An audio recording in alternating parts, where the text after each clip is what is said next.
We got Dominic up in the booth today, huh? Oh, nice.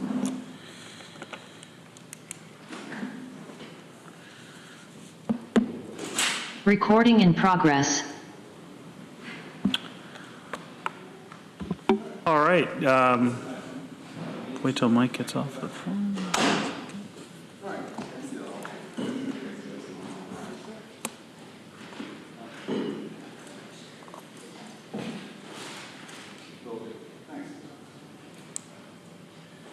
All right, I guess it's good afternoon at this point. It's Friday, July 14th. I'll call the Housing and Economic Development Committee to order. Do we have any public comment for today? No? Nothing on the screen. So no public comment. Any changes to the agenda from committee members or clerks? Okay.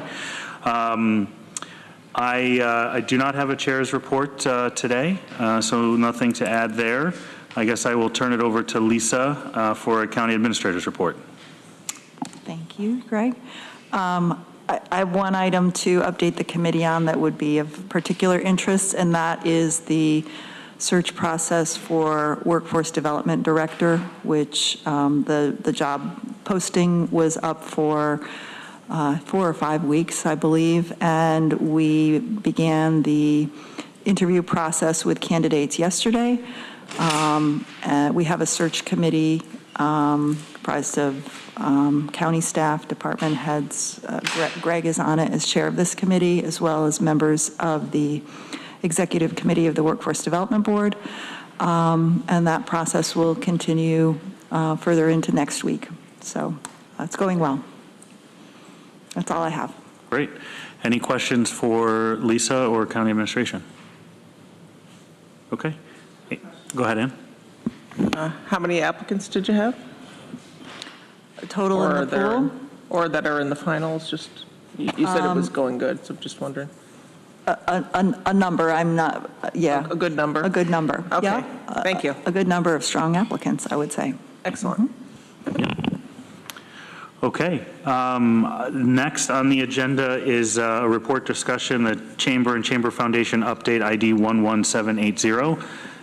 Jennifer Tavares, Chamber of Commerce President, if she wanted to come up to the table.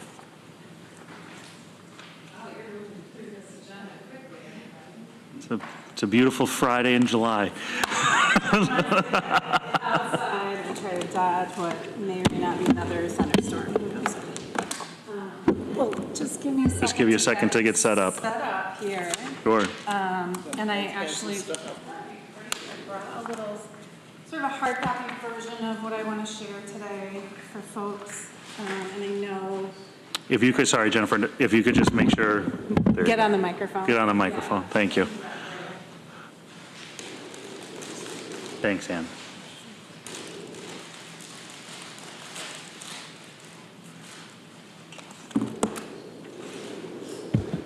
So thanks for making time. What I'm interested in sharing today is both a bit of an update about some work that we've been doing together over the last couple of years, and also, as you saw, basically a request for some inclusion in the county budget process for the economic development related work that we do. I do want to make clear, we are the Chamber of Commerce, but we also have a Chamber of Commerce Foundation, which is a 501c3 organization, and I know that sometimes that's confusing. People don't necessarily understand all of the different aspects of our organization, but also people may have preferences for certain programs being under one umbrella or the other. Sometimes funding sources have preferences for one or the other. And I think my original suggestion to Lisa was from the Chamber, but I think looking at the fact that the work we've been doing together for the last couple of years actually is under the foundation umbrella, it may make more sense from the county perspective to look at it as coming from the foundation. I certainly am open to whatever works best for all of you. So is it okay to start sharing my screen now? Please, yes. And great. So what I wanted to just talk about is, I know that the county legislature and the county administration is supportive of small business and microenterprise development. I think we all, to some degree, understand how important that aspect of our local economy is. This is a community that very heavily supports local businesses and also intends to and speaks to the importance of supporting small businesses. I think that our landscape for actually providing the support that's needed for developing and supporting small businesses from the very early stages on up to, longer term it's both spotty and also lacking in capacity locally. I also know that there have been a lot of conversations around our economic development priorities as a county. I share our priorities in many different areas, and I think there are several organizations in our landscape here providing different sets of services and unique sets of services. And essentially my argument is that, more than one of our organizations that provides economic development services to the county and its residents and its businesses deserves funding support.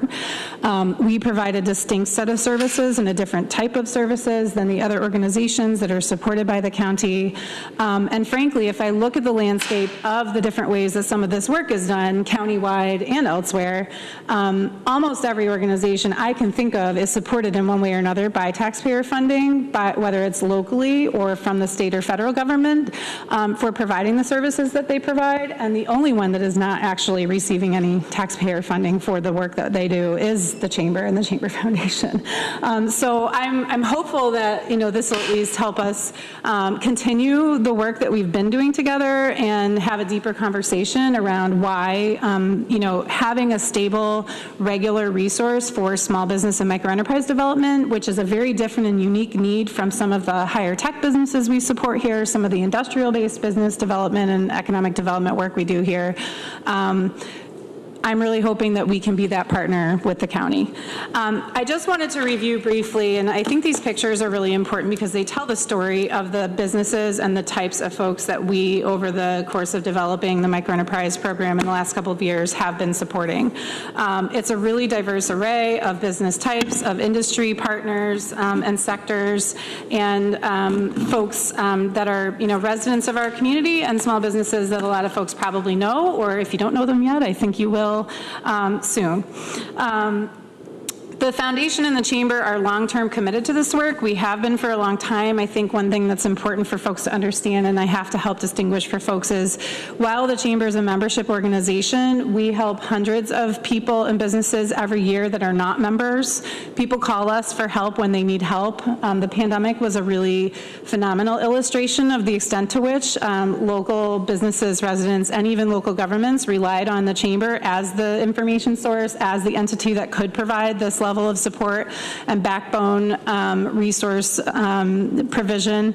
And folks know to come to us when they need this support and when they're just starting their businesses. We don't tell people no, regardless of whether they're already a member or not. Our folks are there to help, and that is what they do every day all year long. These are long-term commitments, and they will continue. The other component of this, I'm going to highlight first the microenterprise and small business development piece, but we have been really expanding our work to broaden our presence in our rural communities countywide, and to try to bring to the forefront the issues that our rural partners have. I know you are all very aware of how Ithaca focused we can be in this community, and the economy is very Ithaca driven, but there's a whole lot going on in all of our rural, smaller towns and villages, and we are being intentional about trying to be in those communities and also see the potential for more work to be happening together that very much ties into, I think, some of what the county is trying to do. This is just a snapshot of what happened during 2020 and 2023 as a result of the program that we built. I just want to remind folks, it is in the memo, but when we originally decided to pursue this program, I basically came to the county and proposed that we work together to do the work, do the program, attempt to get the grant funding, and to build this capacity here. And the county provided us with the initial funding to get that started before the state funding came to the table. table. We were able to provide over 750 hours. I think it's probably in excess of 1,000 now of direct technical assistance to people that were looking to start or expand businesses, or still just trying to figure out where they wanted to go. We ultimately have approved 11 grants. 100% of the grants approved have been to low and moderate income residents of Tompkins County. 7 of them were women-owned and 4 were minority-owned businesses. A big component of this was entrepreneurial training, so that's part of the important aspect of the program, is to have people go through the process of being trained, going through the business planning process, deciding whether their project is viable, whether they can actually get something off the ground. So there were actually far more people participating in that than ultimately funded. And we also referred a lot of folks into the RISE program and accepted a lot of referrals from the RISE program, which is the program through Alternatives, Equity, Impact. And ultimately, 4 of the projects that we funded were also RISE program participants, which I'm sure you've been sort of paying attention to that program as well. The other thing that happened that evolved through the process, and I think this just demonstrates the potential for this partnership and for us to further leverage state funding if it's invested, is we had a private donor through the Community Foundation that chose to support us providing advances to these LMI grant recipients to help get their funding flowing, because I'm sure no one will be surprised. The program is very complicated, it has a lot of requirements, and people who are LMI qualified, who need a 90% grant to make their business project work, don't also necessarily have thousands of dollars to advance while they wait for the state to reimburse. So that was a way for us to help those program recipients further. And then ultimately, after we were given that funding to use it as advance, we were told that we could keep the money and that we should put it to work rather than return it. And that enabled us to provide additional grants and increase the total grant awards in the last round. And we provided those 2 grants to 2 local women-owned businesses, one a startup and one an expansion. And they each received $12,500 of those dollars. Some of those dollars are still trickling back in from the advance process, so they don't actually have the money in hand yet, but they will at some point at the end of the year. I mentioned earlier, the the variety of industries that we've managed to support through this program. I think, just looking at the diversity of industries is important. I think, again, when we invest in economic and small business development, what we want is a really diverse landscape of businesses. We want people to be able to grow and sustain in our community in any number of industry sectors, and I think it's really exciting that we saw such a diversity here. And then also there's a summary of the different communities within the county where those businesses were located. So there was a bit of a concentration in the Ulysses Trumansburg side of the county, but we also hit Groton, Lansing, the town of Ithaca, and Freeville with these funding awards along the way. Sorry, I get the word out really well in my community. Thank you, Annie. Thank you. So, that's just a snapshot again, and I'm sure I don't need to go on about, why it's important for us to continue this program. What I'm hoping is that we can, keep the capacity from a staffing perspective to provide increased services in the small business development arena. We have been discussing with different partners how we can have more full-time small business counseling support in Tompkins County. What we've been receiving for service from the SBDC, I know they're doing the best that they can, but they have a massive region to cover. And frankly, some of the counties they're serving do not have the type of entrepreneurial and small business activity that we have in Tompkins County. So I'm really interested in continuing to dedicate more resources and services there. There are some key partners that may be able to come to the table and participate in that and potentially help with funding. So this could be just one piece of us developing more permanent capacity in that regard.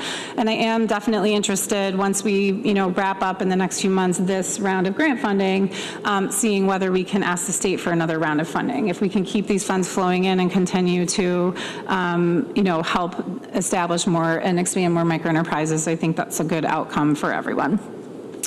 And then the other thing I am focused on today, and this is something quite a long time ago now, many months, Shauna and I had a conversation about this and why this is really valuable. We have been going into every community. This really started with an intention of focusing on rural communities. I will say we have since also added, because there are really unique needs, College Town as a distinct neighborhood within the city that needs attention, and also the west end of the city. And having these conversations and getting a mixture of business owners, residents, elected officials, county planning department staff has begun engaging in these conversations. We also have folks from some other key nonprofit organization providers, so the United Way, Community Foundation, some of the other funding partners who, have intention of going into communities and solving funding problems are coming to the table. And we're having really, interesting conversations. The attendance differs depending on the community, for sure, but there's a lot of common themes happening as we've continued to have these conversations. And this, again, is just sort of the tip of the iceberg, we think, with the work that could be done. The key topics that keep coming up everywhere we go are certainly employee recruitment and retention and workforce development. There are some folks in certain communities being very intentional about youth workforce development, particularly in Groton. Housing, small business needs, certainly cost, inflation, common challenges. Childcare and transportation, which I know you're hearing every single day in every meeting you're in. Lots of folks curious about how we as an organization, but more globally as a community, can identify and support and promote any tourism assets and help them increase visitation in those communities. So that's certainly a good reason for us to be at the table. One thing that also has resulted is the very clear need for ongoing resources for some of these communities, particularly the smallest communities. The connection they've made with us in that setting, we have been invited back. We have been able to make important resource referrals and share with them programs that they were not aware of to help them develop their capacities as rural small communities. So things like resources through the county and the county planning department, resources through Southern Tier 8. We were somewhere, and I'm not going to name any names, where they didn't even know what Southern Tier 8 was and had not heard about all the different resources and grants that they might be eligible for as a community through the Appalachian Regional Commission. So, that's sort of what we do, right? We convene people, we help them get the information that they need, and then what I'd love to see is that we actually have the staff capacity in the future to continue helping make those connections. The other thing is there's a desire and a need for more than once a year visiting folks, right? and even if we do it twice or 3 times a year, it's probably not going to feel like enough. I think that some of these communities and some of these groups clearly have an interest in gathering more regularly, having these conversations more regularly, and seeing what can be built from there and where things can go from there. And without local capacity to do that, or the administrative staffing and sort of organizational capacity to do it, I think it's going to be really difficult to keep driving those things forward. So that's something we see that we could help with, and we're interested in continuing to provide those services. So, again, I already mentioned some of the goals for the next period of time if we are, provided some funding. And again, this would not be the only funding. We have some other funding we already can match with this, and we have some other partners we may be able to attract some funding from. Continuing to invest in and expand our small business development capacity, writing another grant so that we can attract more funding to the community, and continuing. We have a whole host of other services and supports that we offer throughout the year that folks can benefit from if they wish to. And again, the community connections and really getting out there and helping our smaller communities realize some increased potential. I will just say too, I know there have been some efforts in this regard in the past, and I know there are sometimes tensions between different elected governments, or whether folks want to necessarily receive support from other governments, those types of things. And I think having a more neutral partner that's just trying to connect all the dots and bring in the resources and point people in the right direction maybe will be a more successful model for that. So Just a couple of quick other words at the end here. It's in your print version as well, but I just want to folks to have a higher level understanding of our organization, our priorities. I think people see certain things about membership, or they see that we have networking events, or they see that we're supporting businesses, et cetera, but we really are interested in the overall health of the community and the economy from a number of different angles, and also doing a lot of work on our own organization and our strategic direction as well. So just wanted to share a little bit more so folks understand what all of our key priorities are, not just in maybe the couple that you might see depending on what marketing you're paying attention to. I'm sure Greg and Mike see, more of our Facebook or social media posts than, some other folks at the table, but. Just because Mike and I spend more time on Facebook, is that what you're saying? No, that's not what I'm trying to say at all. You happen to own a business, you happen to work at one. So anyway, I just want to open it up to questions. Don't want to take too much more of your time. So, hi, Mike. Go ahead, Mike. I have like 4 questions. First, can we get a list of the businesses that were in the program? Mike, can you use your mic? Thanks. First, can we get a list of the businesses that were in the program? Second, can you email this, what you gave us here, to us? Yes. How much money are you thinking? I'm asking for $50,000. So just so those following along, the presentation provided was not in the agenda packet, but the memo from the Chamber Foundation, correct, Jennifer? What is in the agenda packet, page 4, the last paragraph is where the ask specifically is. Package page 4. Right at the top, too, in case you need to see it in 2 places. Oh, it's also right at the, it's sandwiched, Here, Mike. Our agenda, the legislative. our agenda. All right, thank you. And my last 2 more questions. Community conversations, are you still doing those? And if you are, when's the next one?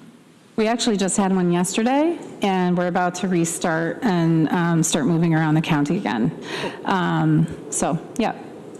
And my last question is for Lisa. If we wanted to go ahead with this, would it be proper to do it in a resolution from this committee? Would it be proper to put it through budget, since we're working on the budget now? Which would be the best way to do it? So the request is for the 2024 period. Is that correct, Jennifer? I'm happy to take some now and later, if you'd like. The intention was, and sort of my, something I had asked a few times was, how do organizations who might be providing services in the economic development sphere ask the county for funding? And how do we get to the table for a budget request? So that was the intention behind the request for 2024 budget. So just for the committee's background, Jennifer and I have had these discussions. I've outlined the budget that we have in front of us for 2024 and the instruction to existing department heads, agencies for no over target requests. It's going to be tough to fit within the target. Given that that landscape, any new requests coming to me, I would likely be saying no to. However, in trying to make legislators aware of the requests that are coming to me for consideration, Jennifer, the chamber brings this to this committee's attention so that you're aware of it. So I think, Mike, to long answer to your question, the committee is aware of it. It is, it doesn't have a place in the 2024 county budget formally. We're right now putting all of the departmental budgets together and county-supported budgets. So I think it would probably come as an amendment to the budget, as over-target requests generally are. Anything that's not in our base budget, but I haven't gotten there yet. So, but that's kind of how I would foresee. So, well, got everybody now. Hot topic. I'll reserve my comments. So I've got Ann, Veronica, and then myself. I'm sorry, I didn't get to answer all of Mike's questions. Sure. I just have a quick clarifying question. So yes, of course, I can send the presentation. I'll get it to Taylor right now. The list of the businesses in the program, I think I can provide you a list of funded businesses. It's public information. The work of the committee is public. A list of every single business that took the class, for example, or that we provided technical assistance to, I'm less comfortable with because it was more, they have some reasonable expectation that their conversations with us are confidential until such time that they are funded. So I would say not for circulation, but I could provide more examples of the businesses or types of businesses that we worked with if that was of interest. So That is, and I think what you just suggested is better than what I said. Yeah, and I would just clarify, if you do share that information, that nuance there, if you wouldn't mind. Absolutely. Thank you. Ann, go ahead. Sure, I just wanted to clarify what Lisa was saying. So how I understand it, the way that you're thinking about it now and the way we've done other years is it would come on as an over-target request. You would say no to it, when you see the budget coming out, but it would be up to the legislature to vote on it. Is that what you're saying if we wanted to? So currently, the chamber isn't a department or a supported agency, so they don't have a mechanism in for an over-target request. So it would come as Have to be legislator-sponsored. Yes, an amendment. A legislator sponsor. Okay, thank you. So, go ahead, and then I'll jump in. Mine wasn't about this. Can I finish on the topic for a second? So I guess I would maybe see if there's a sense of the committee, if this is something that we want to continue the conversation on or consider as, we could do it as multiple members of the committee. We could probably put a resolution together as a sense of the committee as an over-target request, maybe, or no? So the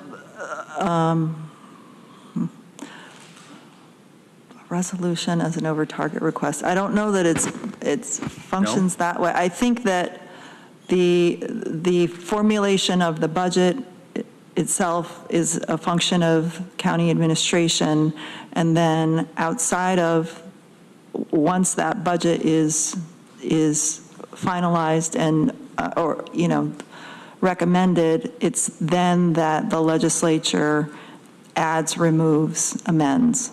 So it's not an over-target request at that point. It's your budget to amend.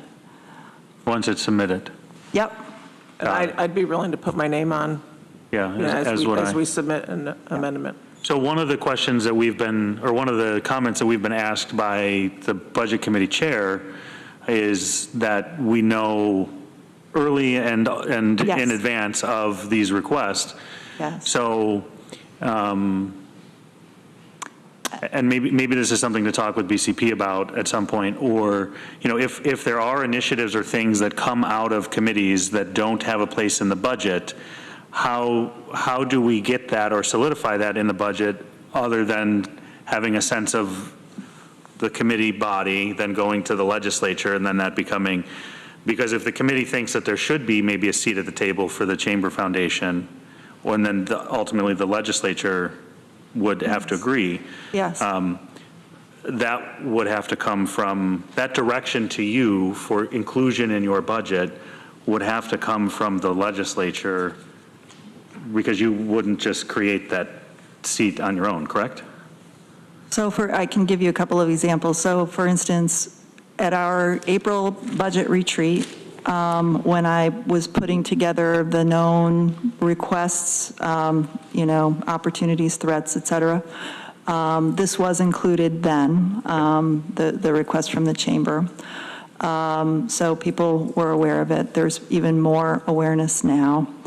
There are other initiatives that are coming forward from other committees as well. For example, in public safety and the pilot program for emergency response, though that has its own mechanism through an over-target request, which either will or will not be recommended by me, and the committee will respond to. So I think that it's just for the legislators' general awareness ahead of time, and this presentation today brings it to the forefront of this committee, and that can be shared with BCP. Okay. Because for right now, I'm submitting a maintenance of effort budget to meet the target. So I think anything over and above that, the calculations for maintenance of effort did not include any additional programs or funding. So just to clarify, and sorry to drill down, and for those of you that are watching, that this is kind of the minutia of how the magic is made at the budget level. This would not be would this be on your list of requests that you've turned down or said no to, that could then be taken up by a member of, moved by a member of the legislature? Or would this need to be a member-filed OTR so that this makes it onto the list? it would need to be a member-filed amendment, yes. Yes, okay. Yep. Sorry, Veronica. My list of questions is growing as you talk. So can I clarify to that? I remember like last year, my first budget process, there were a bunch of, like we had a list of OTRs. Oh, but are you saying that the chamber doesn't have a mechanism to, okay, right, That's never correct. mind. Yep. And then what did you mean by a seat at the table? So a supported, is that the term, supported agency? Yes. Sorry, I was, analogy. Right now, there's no mechanism for the chamber or chamber foundation to request, like our other supported agencies, a direct over-target request to county administration. It would have to come from a member of the legislature filing an amendment, right, recommending that Correct. funding for Correct. that agency. If I can just follow up on that question, if there was a desire to solidify the chamber foundation or chamber as a supported agency, what would that mechanism be? I think that would be a discussion among the legislature, probably originating from this committee, because the chamber reports to this committee, and bringing that forward. Got it. So that would potentially be in resolution I would form. imagine so. This is all off the top of my head. And this is all new kind of territory in the last few years. We haven't done a lot of this, so sorry, Veronica. Yeah, thank you. So then one comment and one question. This was a really helpful presentation and comprehensive and good to see. In terms of supporting the budget request, I definitely want it to be talked about during budget time. I personally would not be ready to endorse that I'd want to give the money until we have the whole budget context, particularly in light of the challenges of inflation and state, unfavorable state level decisions that we're facing this year. But I think this info is helpful. And then other question for Jennifer, I'm sure you said this, but can you clarify again the distinction between the Tompkins Chamber and the Tompkins Chamber Foundation? Sure. So the chamber is a 501c6 organization. We're like a business association, basically. We do have about 20% of our members are nonprofits and not, private businesses, just FYI, and about 45% of them are small businesses. And then the Chamber Foundation is a 501c3 charitable trust, nonprofit organization. So the Chamber set it up years ago to be able to do certain things that the Chamber proper couldn't do due to tax status, basically. So certain things the Chamber Foundation's been involved in that you're probably familiar with are things like Leadership Tompkins, Tompkins Connect, the Cayuga Waterfront Trail, Friends of Stewart Park was started under the Chamber Foundation. There's actually some other, very well-known community assets right now that started under the Chamber Foundation. So we also fiscally sponsor the Collegetown Small Business Alliance and the Dryden Small Business Association, and have potential for, I think, more work under the Chamber Foundation versus the Chamber proper. Thank you, that's helpful. Yep. Any other questions for Jennifer? I have one more question, if I could. Sure.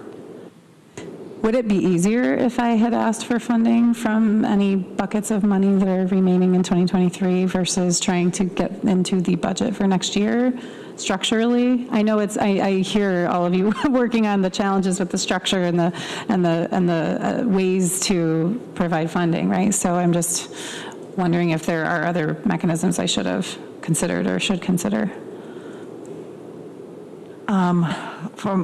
I believe the chamber is receiving funds for a specific purpose through the Recovery Fund grant program. So in terms of my knowledge about pots of money that are available in the current year, I think you've maximized. Sure, okay. So it seems like there's a few of us that potentially would be interested in stewarding this OTR. And I'm not putting words in your mouth, I just want to understand that you expressed interest in potentially being supportive of that. Yes. As did I. Veronica, I know you asked for more consideration holistically. So, if anybody on the legislature is interested in signing on, I think probably Ann and I can work with putting an OTR request together that would be essentially member filed and make sure that that's communicated early to the rest of the legislature. And we'll follow up again offline with Jennifer to formalize and solidify that request. Okay. Thanks. All right, thank you. This was, again, really, really helpful. I'm assuming this is just the different format of the presentation? It just is everything consolidated into smaller pages, and that's really hard to read all that up on the screen, so I just split it into. Great. Yeah. So I will make sure, Taylor, that if we get a copy of this from Jennifer and the memo request, we'll put that together and share that with the rest of the legislature. Okay. The covered bridge? Yes. Yeah. And Just one of the better, beautiful rural photos that we have on file. But Mike, you got to use your mic. No. I was catching up on a city meeting last night and realized there was an alarming amount of very quiet people who weren't leaning into their mics, so. Oh, okay. Again, Jennifer, thanks for your time and all you do. I've attended a community conversation in Dryden, and I know other legislators have as well in their communities when available, and it's a lot of good work. It's work that's needed.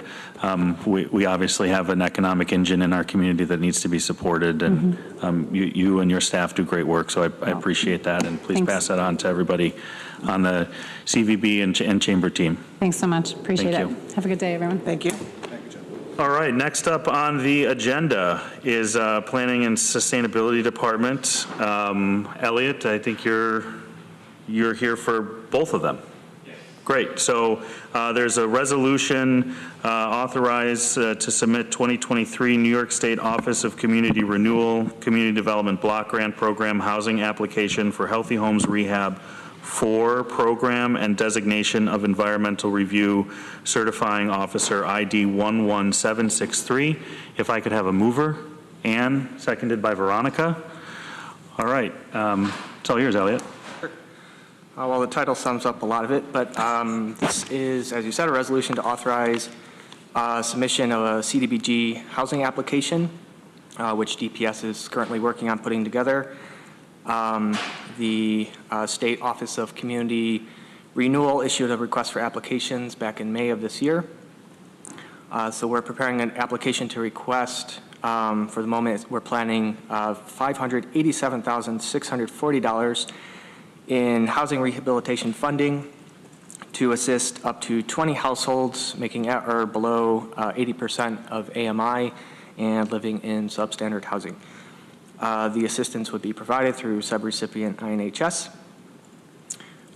The application is due August 7th. In order to apply, we need a resolution from the legislature authorizing submission of the application. This draft resolution would also authorize the legislature chair to sign off on various documents related to the application. I've coordinated with Shauna on that. And it would also designate the Commissioner of Planning and Sustainability as the certifying officer who would sign off on the forms related to environmental review, related to the application and for the project itself if we receive an award. So that's it. Happy to answer any questions. There's a memo as well that goes along. Any questions for Elliot on this one? Okay, seeing none, we are going to do roll call votes today. Travis is joining us remote. So Travis, I'll start it off with you. Travis? Yes. Ann? Yes. Mike? Yes. Veronica? Yes. And I'm a yes. That passes unanimously. All right, next one, we have authorizing funding from the Housing Affordability and Supportive Infrastructure Grant Program for 2023, Town of Ithaca, South Hill Financial Feasibility and Infrastructure Study, ID 11775. If I could have a mover. Moved by Mike, seconded by Ann. Elliot, this is you, and also we have CJ Randall joining us, the Director of Planning for the Town of Ithaca. CJ, nice to see you again. Thanks for having me. Elliot? Yeah, thanks. Just to give you, I think you're probably all familiar with the Housing Affordability and Supportive Infrastructure Grant Program, which I'll refer to as the Housing Affordability Program for short. Just to remind you, this was funded at $15,000 in the 2023 budget and provides grants of up to $10,000 to municipalities to advance local housing affordability efforts. And we did already award $5,000 to the Village of Dryden for a CDBG rehab application. If an applicant requests more than $10,000, it requires review by this committee and approval by the legislature, which is why we're here today. So the Town of Ithaca did submit an application to the program for $10,000 to complete a financial feasibility and infrastructure financing study of what is called the South Hill development area. It's an approximately 170-acre site. It's south of Ithaca College at the crossroads of State Route 96B and County Road 197. It's Danby Road and East King Road. The town has put in place development standards for the area and have developed a conceptual plan for mixed-use pedestrian-oriented development on that site, and are working with the landowners in the area, and CJ might be able to talk more about that. Currently, they're working on putting together the zoning for the area, so there's been a lot of good planning work done to date. Their application proposes hiring a consultant to complete a study that would consist of preliminary cost estimates for a build-out and financial feasibility analysis based on their existing conceptual plan. And it would also identify strategies for financing infrastructure for the site, whether that's through local incentives or state grants or other public-private partnership approaches. So we reviewed the application. It meets all the minimum requirements, and you can see on the second page of the memo our notes on that.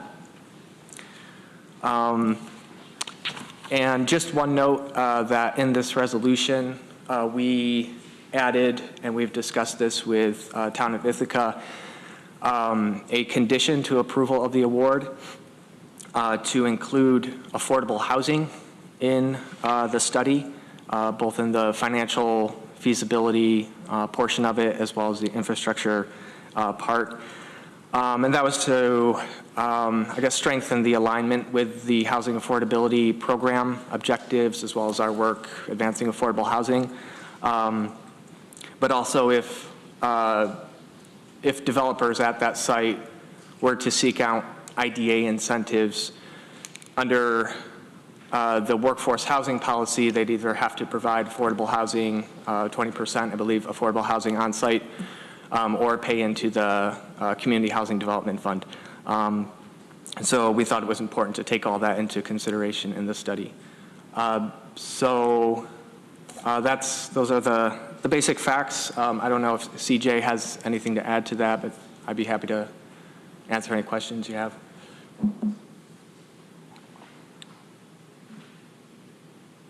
Yes, I was just saying thanks for the time today.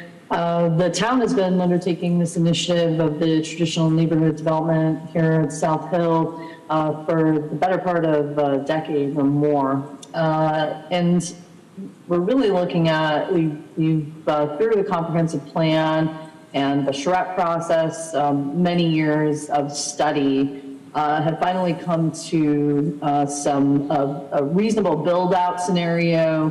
And we really need some ground truthing relative to the market conditions that we think will support a full build-out of the entirety of this traditional neighborhood development area, which is in, again, the development focus area, the county development focus area. And we need to really get a good handle on the tools that are available to us to help with especially financing of infrastructure. I'm sure you've all heard, this concern about how, the installation of utilities is an impediment to bringing any kind of housing, affordable or otherwise, online. And I know you all hear very often about the need for that. So this would really help us get our heads around this with a qualified economic development consultant who can help us, and hopefully with some input from county planning and IAED as well,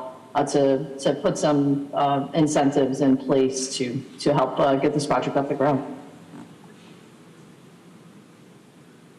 Thank you, CJ. Any questions from the committee for Elliot or CJ? Ann? Yeah, just to comment, it seems like this is the type of program that we're looking for, to help municipalities. So glad that the CJ, through the town of Ithaca is looking at taking advantage of this grant to help leverage more monies and figure out affordable housing. So thank you for looking at this. One of the questions I have, is there a way for this committee to see the outcome or result, or get an update on the sort of effectiveness or the work product from this program? I mean, I think that would be a great idea. CJ? Yes, I'm sorry, I wasn't sure whether that was for this particular project or the program as a whole, so I didn't want to speak to all the other applications, of course, but we're happy to give a report to the committee as desired on this project. Again, this has been many, many years in the making, and it will likely also roll out over a number of years. We also, that's a really key piece of this financial feasibility and infrastructure study, is to think through the phasing of a project of this magnitude. For instance, in the build out, we're talking about a pretty large number of housing units, so upwards of possibly 1,000 housing units in this traditional neighborhood development focus area. So that's likely to come online over a number of years. That said, of course, we are happy to come back and provide updates as desired. Yeah, sorry, go ahead, Elliot. Yeah, and I think it would be a good idea to share those results, because I think from this report, from the recommendations around infrastructure, that might be valuable for other municipalities in the county, and perhaps they could learn from that. I also just wanted to add real quick that the town in their application has committed, I believe it's $9,500 as a match toward this study. Which is fantastic. I think that these type of transformative projects in communities and being able to make an investment in understanding what's required, the reason I asked to see that back is because hopefully that would either spur other members of the legislature to get excited about these type of investments in these programs, and also maybe help other communities understand what may be involved. So I don't know if maybe a return visit from the town once the financial feasibility and infrastructure study is complete to sort of give their finding, if that needs to be solidified in the resolution, or if that's something that we can just ask for, and Elliot and CJ, you guys can sort of track separately and keep in the back of your minds. I mean, I'm happy to coordinate and participate in that. Okay. I mean, I think it's up to you to, if you think it's necessary to put it in the resolution. Other members of the committee feel strongly one way or the other. I'm personally comfortable with, I mean, I feel like our planning department and the town of Ithaca are responsive and are going to follow up on that. So I don't see a need to solidify that in the resolution. I concur. Okay. All right. So any other questions? All right. Seeing none, we'll start with a roll call. Again, Travis, we'll start with you. Yes. Ann? Yes. Mike? Yes. Veronica? Yes. And I'm a yes. That passes unanimously. Thank you. Thanks, Elliot. Thank you. Appreciate you. And Elliot, anything else from any of the other members, Katie or Megan, or was that it for planning and sustainability, right? I know we have Nick next, but. No, I think that's it. Okay. Yeah. Katie, anything to add on your part? I would just add that I hope everyone really does love this program, because look for an OTR in our budget. I had a feeling that might be the case. That's why I was trying to get ahead on the results of these type of programs to help make the case for additional funding. Yeah, So, great, thank you. Thanks, Katie. Thanks, Elliot. All right, so next we have under tourism, which really should probably be arts and culture and tourism as a heading. Taylor, maybe for future we can make that modification, because not all arts and culture fits into tourism, and want to make sure that we can draw that distinction. But we have an update on the county arts funding, which was an OTR request in the last budget cycle. That's ID 11707. And we have Megan Barber, the Executive Director of the Community Arts Partnership, here with us to give that overview. On packet page 13. There's a copy of a presentation from CAP, or the Community Arts Partnership, that I'm sure Megan will be walking us through. So Megan, I'll turn it over to you. Okay, thanks, Greg. I'll go ahead and share my screen.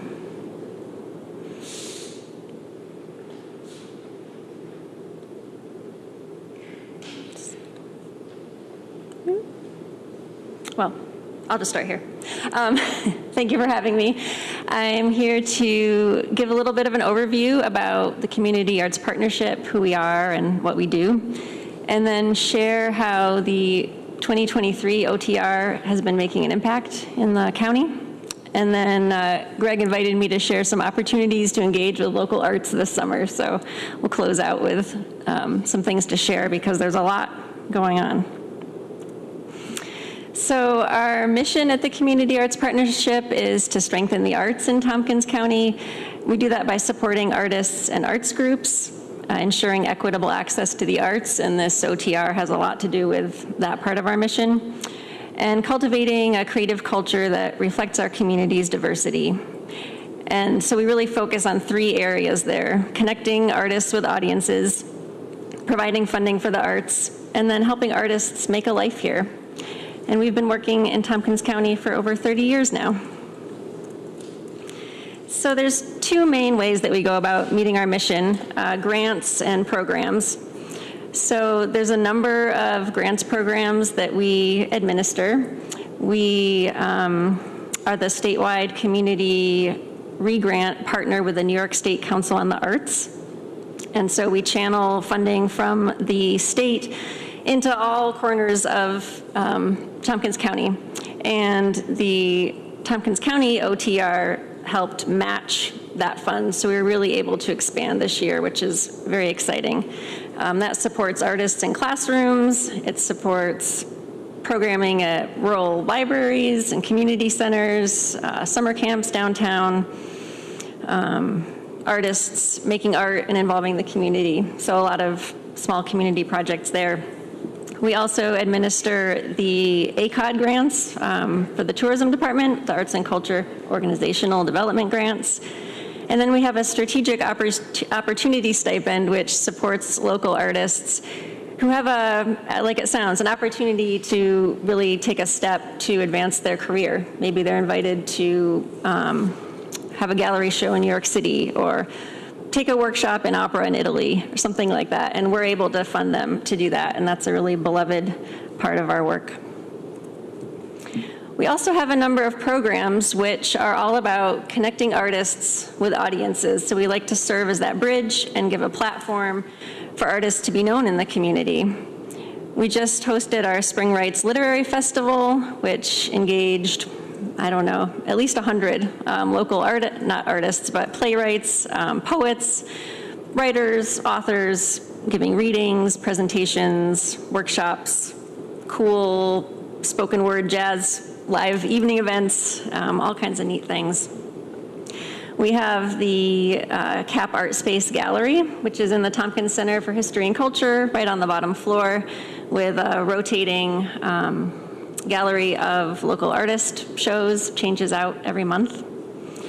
We run the Greater Ithaca Art Trail. You've probably seen our signs around the county. That's, like it sounds, it's a trail of about 50 local artists, and people can go around and visit their studios, see how the art is made, and purchase art.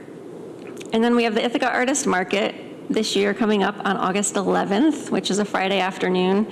We take over the farmers market, fill all the booths with local artists and arts organizations, and it's a really fun opportunity, and it's a great way for artists to get known and sell their work. And then there's just a collection of other things we do that I just wanted to mention so that you are aware.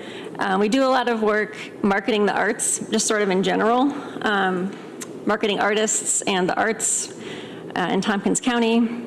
We administer different public art programs. We just had a dedication for the Sky Ride bicycle sculpture at the base of the Black Diamond Trail.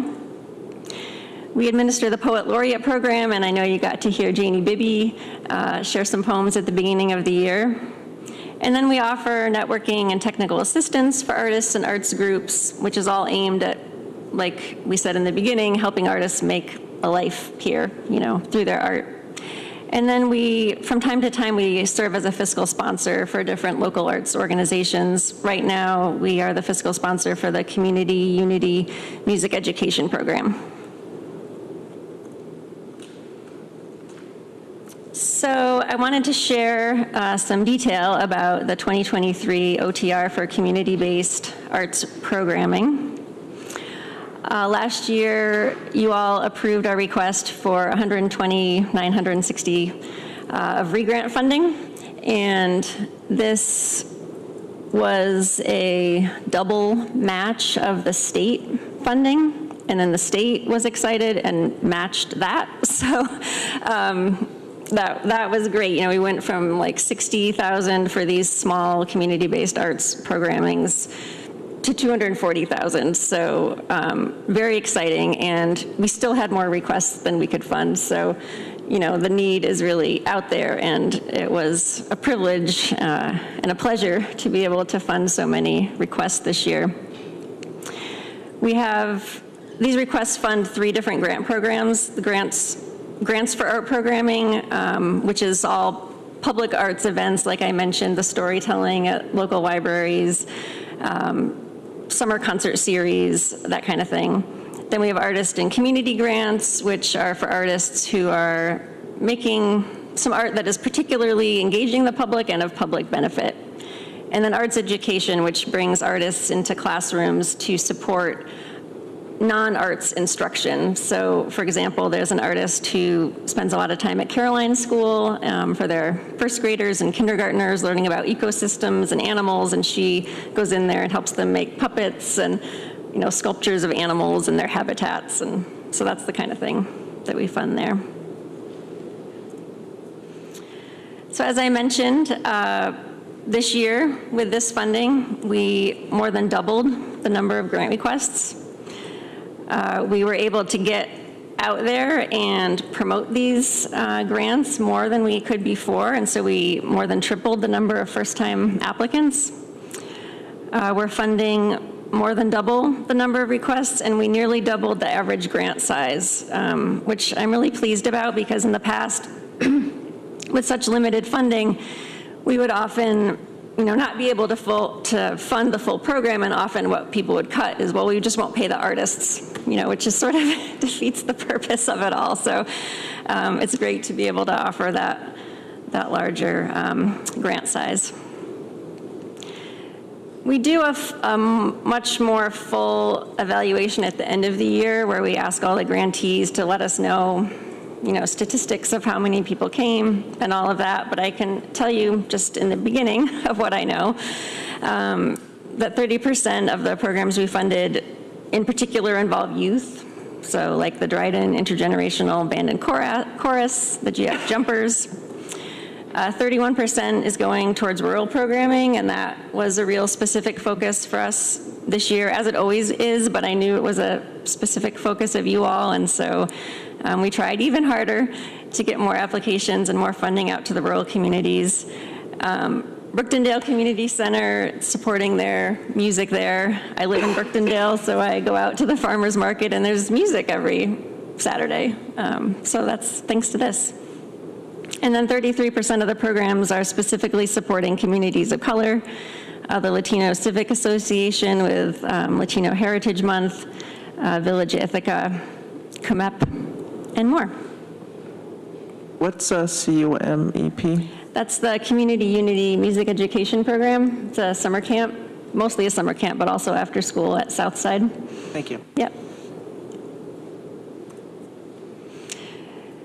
And then some opportunities to engage with the arts this summer. There is so much going on. The summer is really the high time for art, I would say, in Tompkins County, and people will ask me if I'm going away for vacation, and I'm always saying, well, no, I mean, where would I want to go in the summer? Here, right? You know what I mean. Lots of opportunities to go out and meet artists. Purchasing art is always helpful. Like I mentioned, we have the Ithaca Artist Market, Gallery Night, which is first Fridays, the Black Hands Universal Marketplace, the Greater Ithaca Art Trail. You can go on a date. I was hoping to go out to see Billy Elliot at the Hangar Theater. Tons of theater this summer, lots of Shakespeare going on. I take the kids, go to the Trip Hammer Arts, Rural Village Concert Series. I made this PowerPoint on one of those really hot days, so I suggested staying cool and heading over to Cinemapolis. Lots of dancing on the Commons. My office is right above the pavilions, so it's Funky Fridays right now, so you can go out and shake a leg. And be creative yourself, I think that's important. Everyone's got a little something in them, whether you like to write poetry or play guitar. I just encourage everyone to make some time for that, for yourself and for your own creativity. I will say, Billy Elliot is one of my favorite musicals. Yeah. And we got to get to the Hangar to see that. And I thought it was also neat that recently the Hangar and the Kitchen Theater co-produced a show, What the Constitution Means to Me, which was really interesting and engaged, I think, 3 or 4 local students as part of the show. Really just a powerful, sort of moving show that's timely around government and the Constitution, and that was really well done. So again, that's just live theater. There's so many other options, but there's some really great stuff happening this summer. We do sort of live in a vacation destination type of place this time of year. So thanks for sharing some ideas with us. Yeah, thank you. Questions for Megan? I see Mike. So I actually have 2 questions. So it said 31% of the rural went to rural in funding. Does that mean that 69% went to the city of Ithaca, or 69% went to the city of Ithaca and other? We didn't differentiate between city and town of Ithaca, so it's, I guess, city and town of Ithaca. Okay. Yep. Did you have two questions, Mike? Yeah, well, the other one's for Lisa, I think, again. Same question that I asked about the chamber. They got 120,000 through an OTR last year. Would we just do the same process if we wanted to fund them again? I think so, though the funding through this funding mechanism would be through a different process, though. Are we talking separate and above the process for the STPB funds? Yeah, because this wouldn't be tourism-related funding. Yeah. So this would be CAP, which is already a supported agent? No. No, not a supported No. agency? No. Just contracted with funding to administer Yes. one of our grant programs, essentially? Yes. So the answer is yes, it would be similar to what we just discussed with the chamber. So if I liked this and I wanted to fund it, I would just bring it forward as a legislature? Yep. Or I could bring it forward to the committee and see if the committee supported it, and then it would have the stamp of approval of a committee, I guess. Or multiple legislators. For the current year, current year funding, They have money for the current year, but for the upcoming. the upcoming year. So that would be through the budget. The preference is really to handle most funding requests through the budget process because it's best to compare across agencies and across needs. Okay. Veronica? Come back to me. I'm trying to wrap my head around what was just said. Okay. Any other? Ann, any questions? Or Travis? Sorry, I just want to make sure I'm looking up to if there's anything. I'll just comment real quick, but, what we asked, it's really helpful for us to have you come back and say, you said you asked for this, this, and this, and you did it, and I remember asking for that, and so thank you very much, to reaching out to some of the underserved areas and populations. Veronica? I guess I'll ask for help, not to be the dunce. Can someone explain the process that led to, I guess, the money that the CAP already, at the 120,000 and change dollars that CAP got for this year? Was this a member-filed OTR? Nick? Yeah, come on up, Nick. Nick Hemmold from the Planning Department. So yeah, I can speak to that a little bit. So this discussion started last year in the tourism budget development for 2023 in the Strategic Tourism Planning Board Budget Committee. Megan had sort of, I think, discussed this general kind of concept, and then there was some discussion in that group, and that led to a discussion among the whole STPB about bringing this proposal forward. So it became sort of an item that was presented to the committee, which that last year was a different committee, for consideration in the 2023 budget. Sorry, what committee? Well, the committee did STPB report to last year? PDAC. Oh, okay. Thank you. Sorry, yeah, it's changed 3 times in 5 years. I'd like to keep you on your toes. Welcome to government, Nick. Yeah, 12 years. Yeah, right. No. And I think this ended up actually being a member file in the 23 budget. I believe so, yeah. Right? Yeah, because of, yeah. It was a request that was not included in the county administrator's recommended budget, and then it was moved off of that list, I think, by me, to be included in the 2023 budget. That sounds right. Okay. Yep. It was only, My understanding is this year it'll be slightly different in that our request is not going through the tourism department this year. Yeah, STPB did not vote on it at their most recent meeting, or at all this year, so. yeah, so this would need to be a member filed, and Mike and I have already talked about presenting this as a member filed.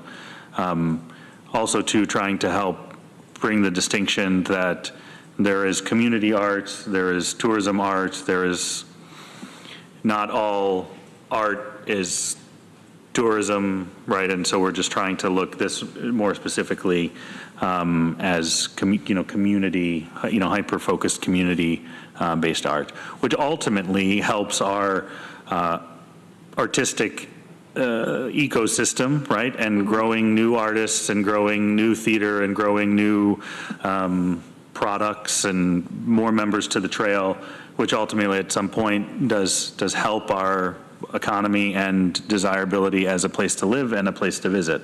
But the STPB felt that this was best to be handled outside of the STPB because of the hyper focus on community-focused art as opposed to tourism attraction art, if that's a fair summation. Okay. Yep. Other questions, Veronica? Thank you very much, all of you. That was very helpful. I guess I wanted, this isn't a question, but to appreciate, to express my appreciation for you bringing this presentation. I don't usually get so much joy out of someone's presentation at a legislature meeting, but it's really wonderful to see all the things you sponsor in one place and this clear explanation. And I appreciate that you broke out like percentages of grants that went to youth and BIPOC organizations or artists and rural projects. Just noticing those exact three populations or demographics came up in Jennifer's presentation about the Tompkins Chamber too. So it's kind of nice to see this consistent focus in different fields. I've kind of an oddball question that's maybe not for now. In a different committee, some folks working in the food system space here had floated the idea, you know where I'm going with this, of forming a cap. What if we could do a cap but for food? And I'm just curious your initial thoughts on that. Yeah, you know anybody in that space? I've talked with Katie about that. I've talked with Erica Frenay, and happy to keep talking. In a lot of ways, I think it's a good idea. And one way that it seemed different that we were trying to figure out, how could it work for food is CAP's relationship with the New York State Council on the Arts and the funding that comes through them and this re-grant partnership that we have. I don't think there's something similar for food. And so it just makes it a little harder kind of sustainability-wise for an organization if it didn't have that relationship. But I think it's a great idea. Cool, thank you. Yeah. Megan, just out of curiosity, how many people work at CAP? We are 2 full-time, and we just hired a part-time person who started at the end of June. And you are one of the 2 full-time? Yeah. Yeah, great. Well, if there's no other questions, again, appreciate the time, the detailed report, super helpful. I think it's really important that we as a legislature follow up and look at the impact of our funding so that as we enter into a budget decision, we can weigh what really has an impact and what impact we are making by putting that money out into the community. So thank you. Thank the small but mighty team for everything that they do to advance, arts and culture and expression and creativity in our community. So thank you again. Thanks. Absolutely.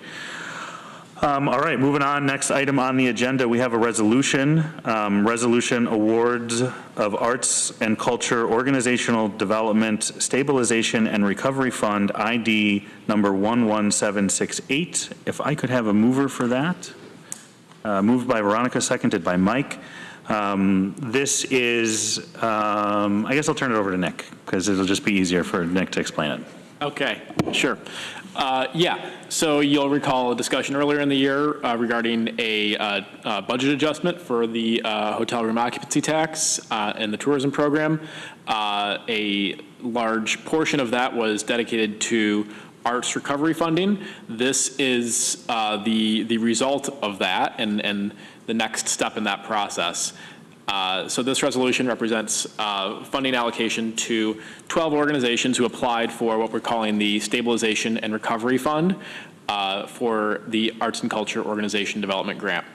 A little background on this grant, the ACOD grant has been a part of the tourism program since its inception over 20 years ago, and has supported cornerstone organizations that draw tourists into the community to experience arts and cultural events. We've heard and learned over the last several years that those organizations have experienced significant challenges in bringing audiences back and achieving some type of financial stability following the COVID-19 pandemic. So in light of that, and now that we had funding available to support them, we set up this grant program to help those organizations get back on their feet and rebuild their audiences and rebuild their capacity of their organization to deliver programming that we see as important to tourism in the community. So with all that said, we had a relatively quick application process for this. We had 16 organizations who were eligible to apply, which were the current ACOD grant recipients. Of those, 12 chose to apply, and all 12 were deemed eligible for a funding award, as you'll see in the resolution. In addition to that, we're working with Community Arts Partnership and Megan to help administer this.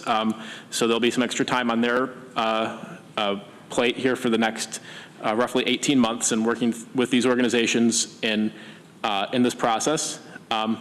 And as a sort of separate aside, not exactly pertinent to this resolution, we are evaluating responses to a request for qualifications for organizational mentoring firms. And these are basically consultants who can help nonprofit organizations, arts and culture focused organizations, develop donor relationships, develop audiences, and achieve some organizational stability. And so this grant is envisioned sort of as a way to help these organizations rebuild their capacity to deliver services, where that capacity has been lost or atrophied over the last 2 to 3 years. So with that, I'll kind of pause and answer any questions that the folks have. And I think one of the, again, to just sort of echo what Nick said, one of the desires with this funding was to make sure that we created sustainable organizations, that we were really just not putting some cash injection, but that we were trying to do the best to really make sure that this was creating a stable footing to then allow those organizations to, I'll use the term, build back better. But I think it's, I think this is good, and looking, to the consultant's proposal, whenever that comes, for assistance with those organizations will be really impactful. I can mention that the RFQ deadline was on the 5th of July, so we're currently reviewing the responses. We had 9 firms submit responses. So. Great. Ann, we have a question. So thank you for administering this, getting this out, and nice to see all these organizations to be getting these awards upon, I guess, our approval. But so just one question, and I don't mean to make anybody do math, it's not my favorite thing. Do we want to have a total in the resolution of, I don't see a total amount that's going out. I don't know if we usually do. That's a fair question, Ann. Nick's a wizard on Excel, so we'll. $565,000. What do you think? Should we add this? If it's the, on recommendation housing, the following arts and culture organization stabilization recovery fund, 2023.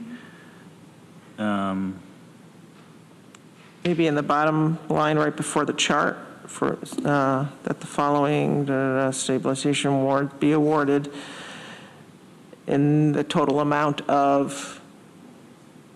So just to be clear, we're looking at line 25. Right. That's just a suggested place to put it. Yeah. So if you want to make an amendment. Sure. I'd like to amend this, line 25, where it says, development stabilization and recovery funds be awarded in the total amount of $565,000. in 2023. Okay, so there's a motion. It was moved by Mike, seconded by Veronica. The original resolution, is that friendly to Veronica? Yes. Mike? Does anybody find that not friendly? All right, so seeing that that's friendly, we'll accept that amendment. Thank you. Any other questions on the resolution? No? Okay, seeing no other questions for Nick, we're going to take a roll call. Again, Travis, we'll start with you. Yes. Ann? Yes. Mike? Yes. Veronica? Yes. And I'm a yes. That passes unanimously. Thank you, Nick and Megan, for the work on that. I know that that was a specific call and request for greater inclusion of arts funding that was not able to be included in the Community Recovery Fund. And this was a good response and recommendation by the STPB to help stabilize these organizations. Next, we have a presentation from Nick again on the 2024 tourism budget, ID 11764, and that starts on packet page 29. Great. Thanks. This is just a brief verbal overview of what to expect in the 2024 tourism budget proposal, and help potentially answer any questions this committee has in advance of the budget review process. So yeah, 2024's budget is entirely based on hotel room occupancy tax, I'm pleased to say. This is the second year where we can say that confidently. We are looking at a total room tax collection for 2024 of just over $4.4 million. This is in line with our actual collections in 2022, which were $4.2 million. And currently, we're on pace, I'd say, for a similar type of number in 2023. We are still in the process of reviewing our second quarter room tax report, and we'll have the detail on that for the next meeting of this group. Generally speaking, we're seeing some modest growth in hotel occupancy and potentially stable average daily rates in the upcoming year. We are expecting the supply of hotel rooms to remain stable, and expect that the long-term averages of tax-exempt stays will basically remain near the long-term status quo for that. There are a few other issues that affect our projections here. However, I would say they're not major things for consideration. We are looking at an increase in the reserves that we are forecasting for 2024. The STPB's policy has been to keep 10% of the room tax collections for any given year in reserve in case of an economic downturn. The budget as proposed actually increases that to just about 13%. And we'll be reviewing that policy and discussing it here later this fall with the STPB Budget Committee. Other noteworthy things in this budget. Earlier in the meeting, you heard Jennifer Tavares mention the College Town work that the Chamber is doing, and that is included for the in this budget as a line item to leverage the work that is being done by the city and other partners in the area. And we are able to fund either in full or nearly 90% for most funding requests that came in to the budget for this year due to the growth in the overall room tax that's being projected. And there are some changes that are in the works for some programs. Noteworthy ones include the the festivals program, which has a new administrator at Downtown Ithaca Alliance, and they're looking at changing some of the programming they do to help event organizers. We are also looking at some changes to how we're doing, changes to grant programs, the Tourism Advancement Grant continuing to be the main focus of that work, and consolidating the prior tourism project grants and tourism marketing and advertising grants. Otherwise, a lot of focus on the conference center in the upcoming year, as this will be, 2024 will represent the first year where the conference center will be up and running and actually hosting events. So we're excited about that, and it will bring a lot of new faces and feet to the downtown Ithaca area and hopefully other parts of the county. So we're, I believe the memo is included in your packet for review, and I'm happy to answer any questions from the committee.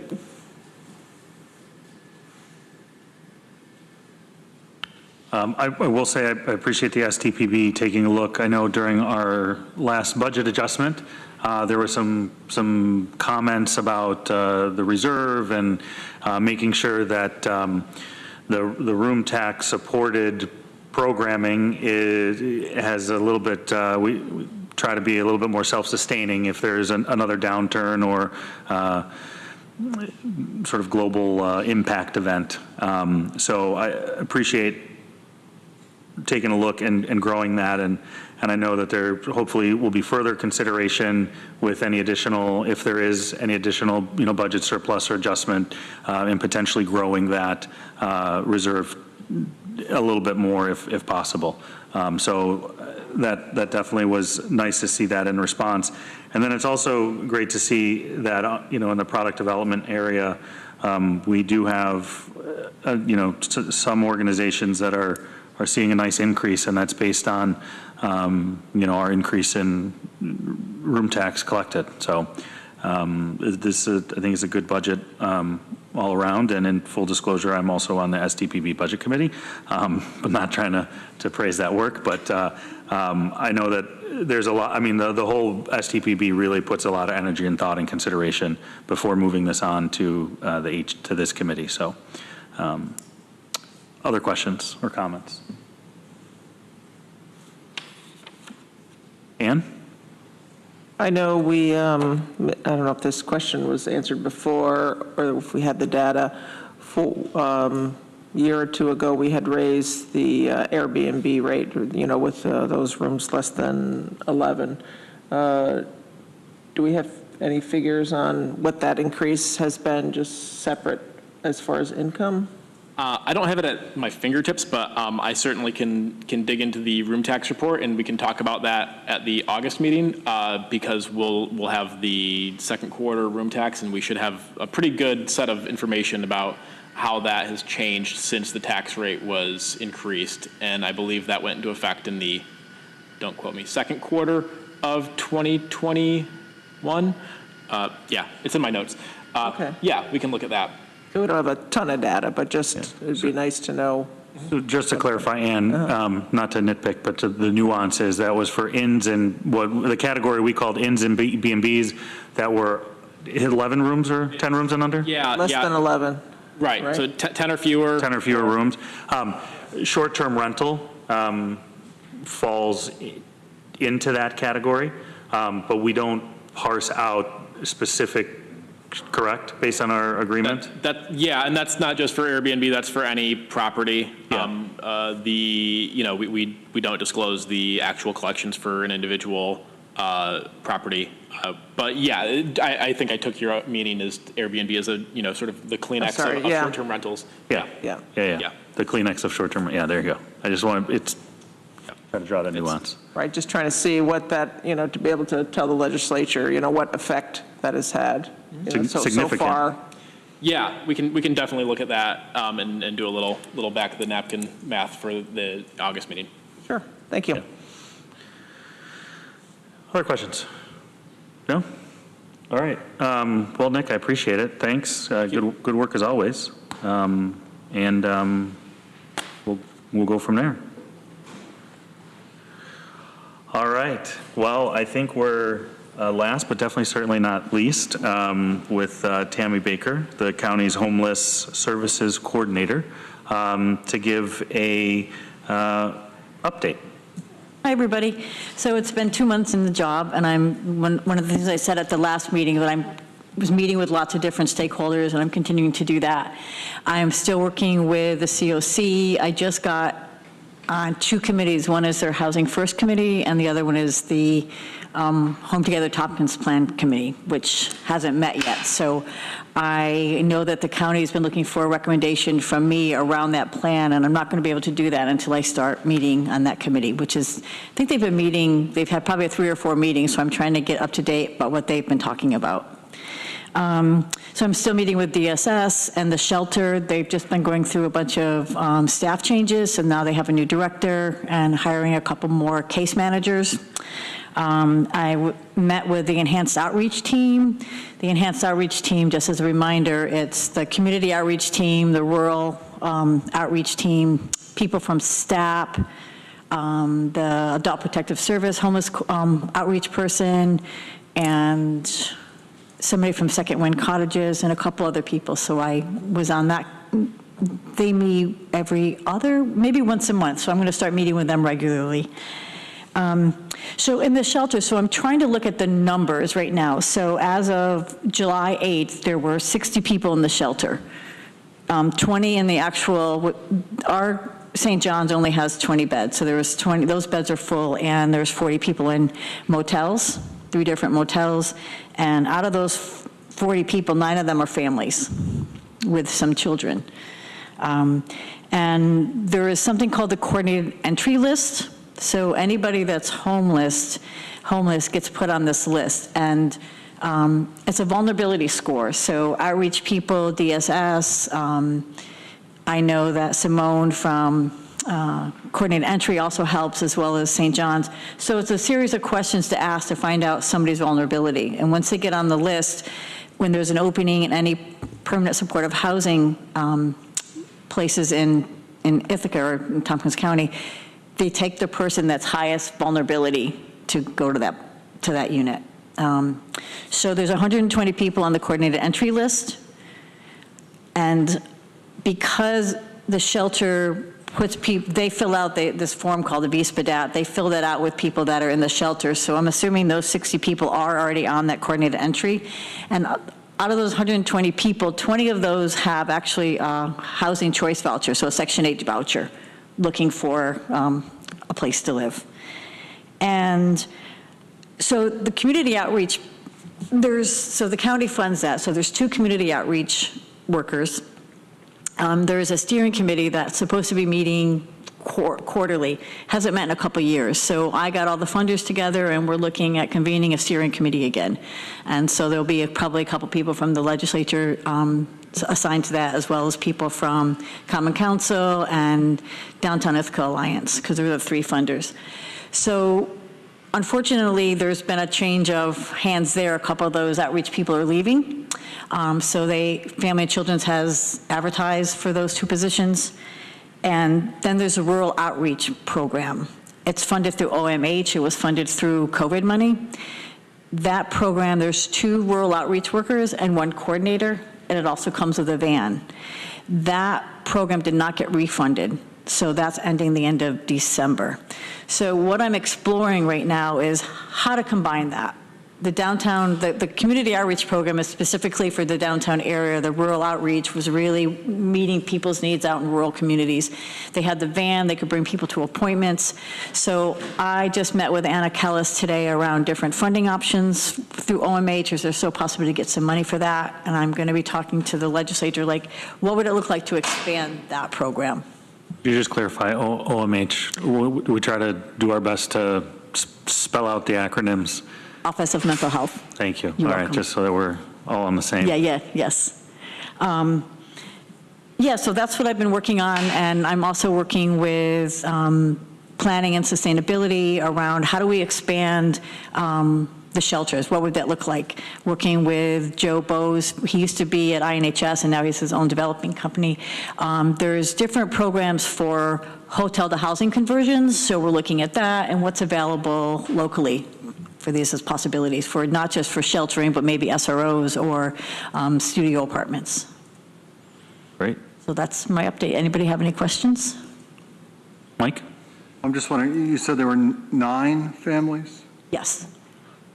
I mean, I'm assuming they're the priority. If we can get those 9 into some housing. Yes. But what I don't know, I don't have the details, like do those 9 people, those 9 families, do they have a Section 8 voucher or they want, so I don't know the details on that.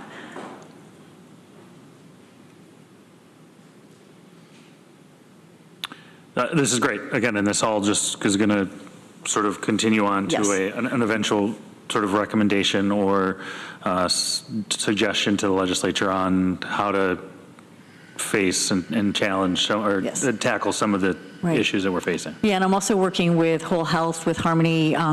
She has this LGU opioid settlement fund separate from what the legislatures are working on. So we have actually a meeting after this. We're looking at housing. That money, I think it's $700,000, is looking specifically at paying the rent for people. These are the severe service needs. So people that have untreated mental health or substance use disorder, that go up to the ER, go back to the shelter, which they don't have the staff to deal with mental health and substance use disorder. So we're looking at where could we house this population and what's the staffing that's needed for that? Because that's that population, the severe service need, it's really intensive case management. And as you know, there's a workforce shortage around, so we're just looking at that and see how we can fund that. Great. The one question I did have, sorry, Lisa, did you have something to add? Yeah, go ahead. The rural outreach, what was the funding source again for that? OMH, Office of Mental Health. Okay, through the state? Yes, and that was a grant that Family and Children's worked on with Whole Health, and it's housed under Family and Children's right now. Got it. So that program is going away? At the end of this year, yes, unless we can find more funding. So I just think it's a worthwhile discussion about how to combine these programs and the need, because again, the outreach program is specifically for downtown and the rural outreach For the rest of the community? Yes, and they have the van too, which is really helpful. So is there a capacity if funding was available to continue that program? Yes. I think people are leaving it because they know, if the program's ending and I can't be guaranteed a job, I'm going to start looking for something else. Got it.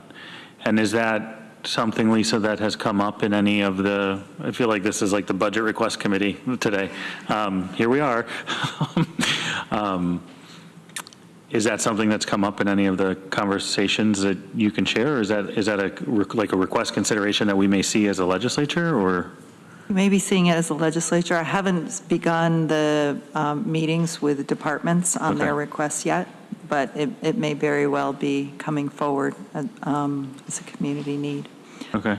If you could keep us up to date on that, I think there's hopefully the whole legislature, but I know many are interested in understanding what we're doing throughout and across the entire community. And so that would be good to keep us up to date if there's any progress on funding or funding requests. Yeah, and I want to get the report too. I don't know, I have the report from the community outreach program, but I don't have a report from the rural outreach to see how many people they're serving or what their budget is. So I've just found this out this week, so I'm kind of gathering that information now. Yeah, that might be an interesting topic to kind of report on, the impact of the outreach programs and the different outreach programs at some point. We'd probably appreciate that. I'm sure it's on the list. It is. Lisa? Just, the committee may find this helpful, but just to, even a further step back so that you're aware of what I've been asking Tammy to focus on, because as you can hear, it's like peeling an onion, and there's so much involved in this position and in this work, and it could go in many different directions. But and we meet to make sure that her position is doing what the legislature envisioned, is maximizing what's already available. We have a continuum of care coordinator so that we're coordinating with that work and not duplicating what Lydia is doing there. So Tammy's really working first, as she'd mentioned, on coming back to the legislature with some feedback on the Home Together Tompkins plan and how to move forward with that, looking at the outreach work that the legislature already funds in conjunction with the City of Ithaca, Downtown Ithaca Alliance, and making sure that those resources that we're already investing in are fully maximized and not duplicating efforts with several other outreach staff that are serving some of the same populations, and trying to see that those efforts are coordinated. Doing a lot of work with DSS and the sheltering that we're currently providing, because there's some concern there. And I know it's been expressed by Kit at the Health and Human Services Committee and here in her presentation last month, that our sheltering resources, we're relying a lot. We have a 20-bed shelter. We're relying a lot on hotels. We've had to address behavioral issues among guests at hotels, and having to, at times, look for resources out of county because we've maximized and utilized everything that we have in county, and bridges have been burned, et cetera.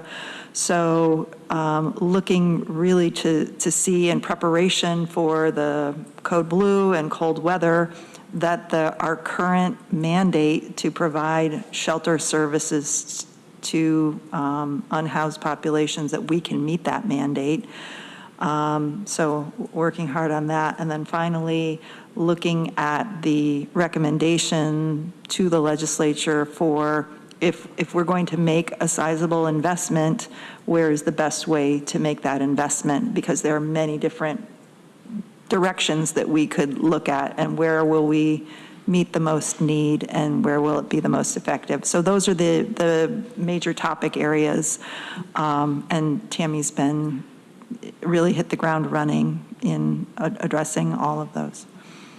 Yeah, that's great to hear, and I appreciate the sort of restating and providing that clarity. I think what I would maybe ask from this committee, and if others have different thoughts, chime in, is, and Tammy, I think we had this conversation along the way.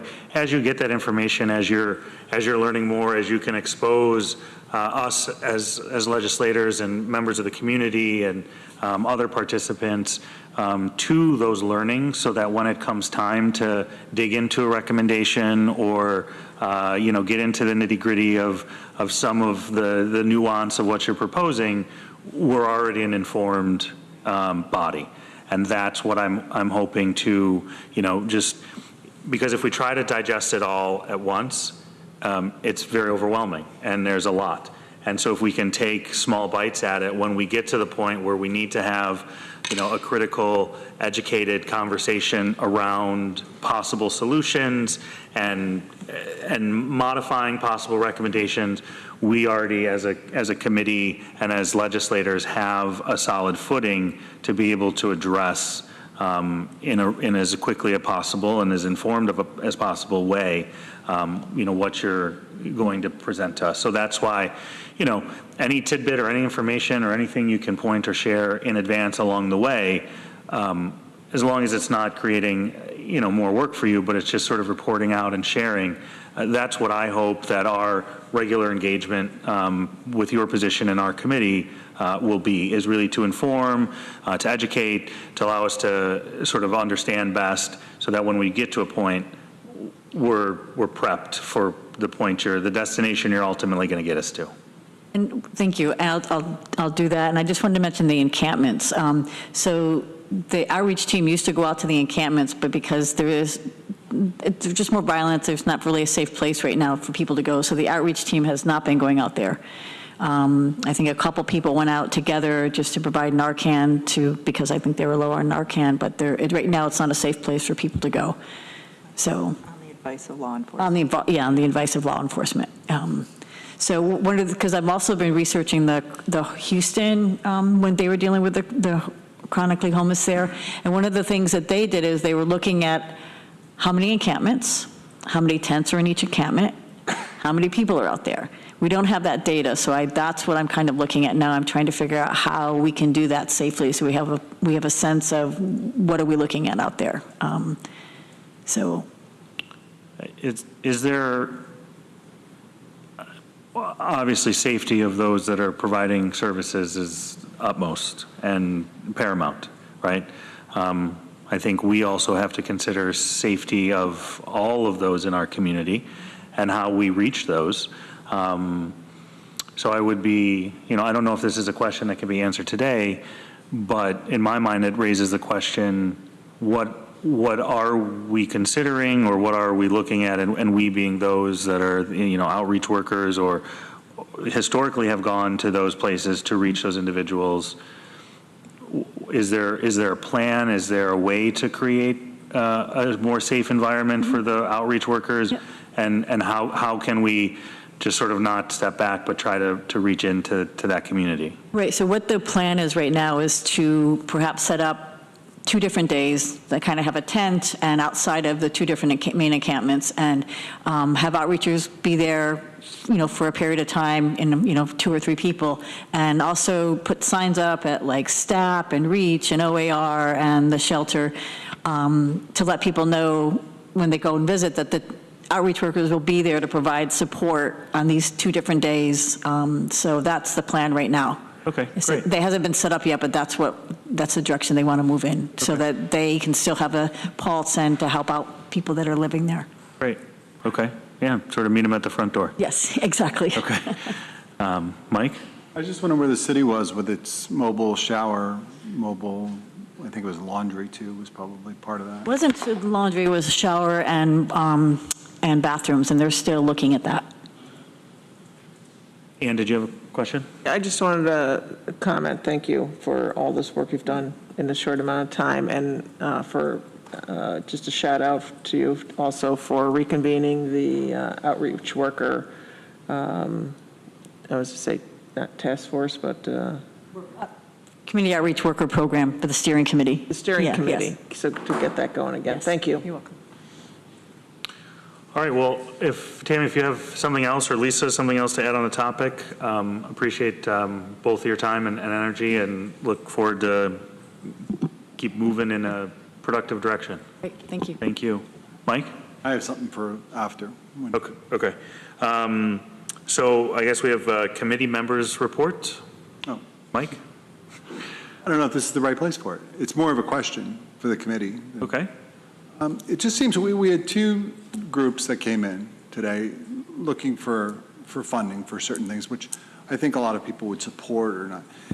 And I think back to the last budget season, and we kind of did funding for certain groups, and it was just kind of a hodgepodge. And I'm just wondering if there isn't a way that this committee can build a mechanism for people to come in and say, that aren't sponsored agencies, for example, or do we just start making more people sponsor? I don't know how you do it, but it just seems like it would be a better way to do it, so that Lisa, for example, isn't getting like, oh, I've got all these RTRs from people that aren't even departments. Like, how do I deal with that?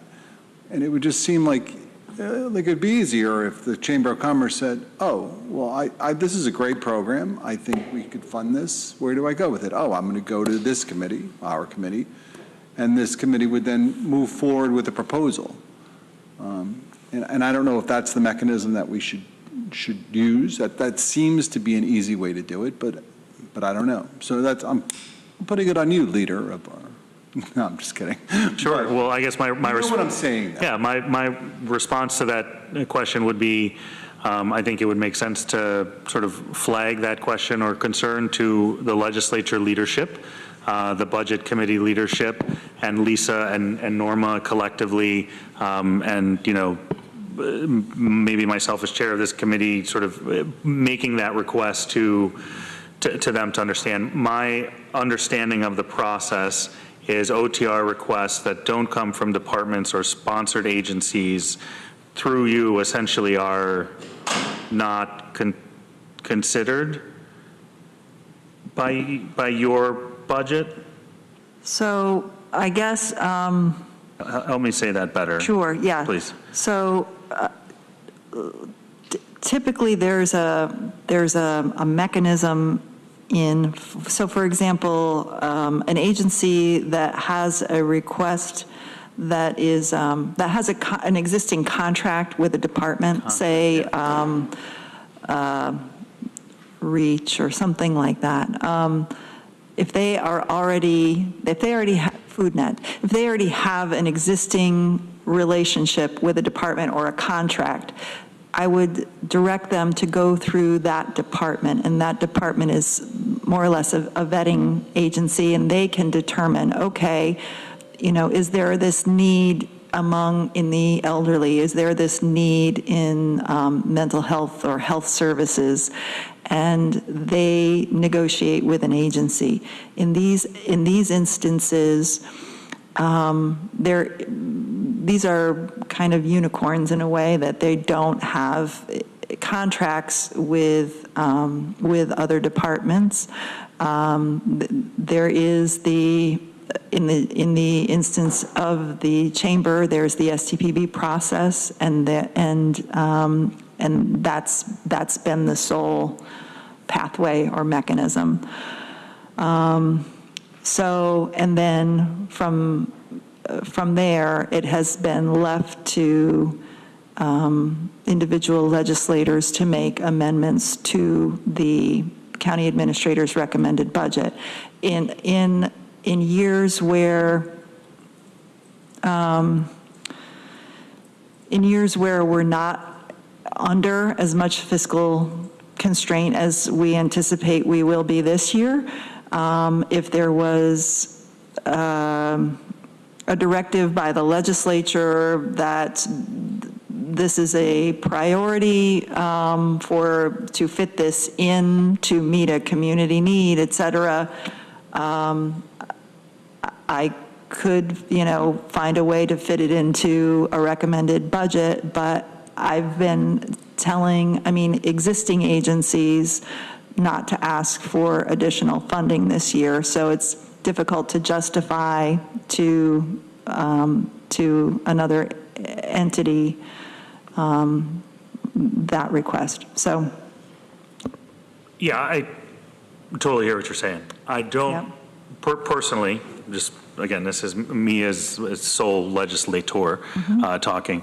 I don't necessarily know if the correlation between not increasing funding for additional and then identifying a new need within the community that's not currently being funded to a level that's supportive of that need is necessarily the same thing in a way. There's some interconnectedness there, but I wouldn't feel it out of place for us if we identify a need within the community to then recommend that funding be there, while also providing some direction to some to say we need to make sure that our current requests and current budget is stable and minimal, which I think has been the direction that you've been provided. Yeah, and I would say that's absolutely within each legislator's prerogative to do that, because I recommend the budget, and then you get to amend the budget according to what you see as community needs. So yeah. So Mike, I will follow up, I guess, with Deborah and Shauna and Dan and Lisa and Norma. Right, Norma's still sort of managing the budget process. Yeah.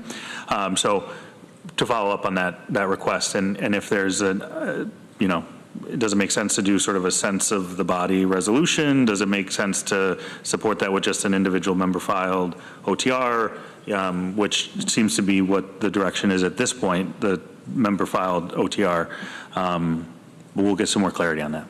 Because you know what I'm saying. I do. It just would seem like That way you're moving forward with something that at least has been somewhat vetted, Yeah, at least shared in a committee rather than just an individual legislator. Exactly, yes. Greg? Oh, sorry, Travis. Hi, see ya. So one of the things I wonder, we have a process for outside agencies through the Human Service Coalition.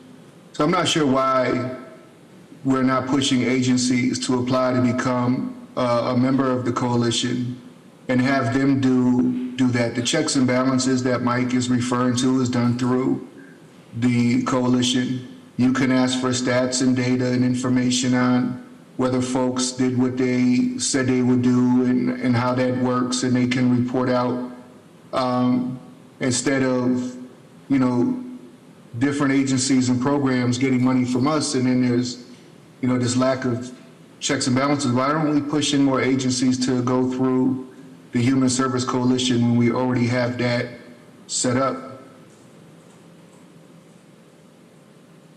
Fair question. I don't know who wants to take that for a response, Lisa or Veronica? Well, I guess I agree with Travis in that in the human services realm, if an agency doesn't have an existing contract, the ones that I just mentioned, like FoodNet, through a department, I would be encouraging to go through the Human Services Coalition. And these two particular agencies, the Chamber and CAP, I don't know, they're nonprofits, but I don't know if they would be considered human services agencies. Right.